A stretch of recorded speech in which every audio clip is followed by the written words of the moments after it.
एक छोटे से गांव में एक पुरानी हवेली खड़ी थी जिसे लोग भूतिया हवेली कहते थे। हवेली के बारे में कई किस्से मशहूर थे।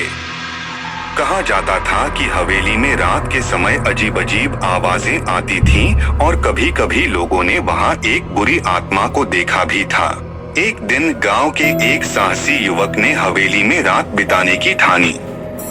उसने गांव वालों की चेतावनियों को नजरअंदाज किया और हवेली में दाखिल हो गया।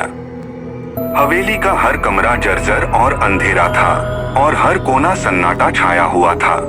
रात को करीब 12 बजे जब वह युवक सो रहा था, अचानक हवेली में अजीब सी ठंडी हवा चलने लगी। वह जाग गया और देखा कि एक साया धीरे धीरे उसके पास आ रहा है।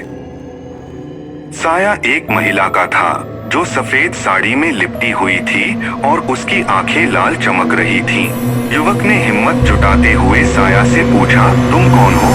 महिला ने धीमे से उत्तर दिया, मैं इस हवेली की मालकिन हूँ। मेरी आत्मा यहाँ बसी हुई है। मुझे शांति चाहिए, लेकिन कोई भी इस हवेली में आने से पहले मेरे रहस्यों को जानने की कोशिश नहीं करता।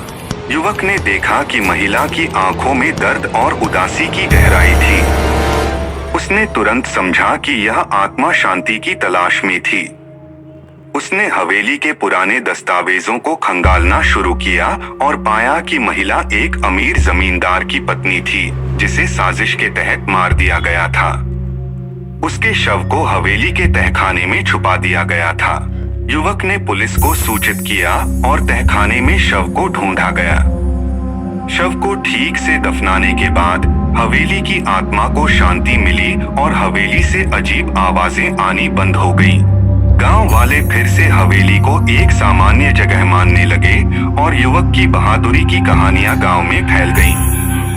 हवेली अब केवल एक पुरानी इमारत रह गई, लेकिन उसके रहस्यों को जानने की हिम्मत रखने वाले युवक की कहानी हमेशा याद रखी जाएगी।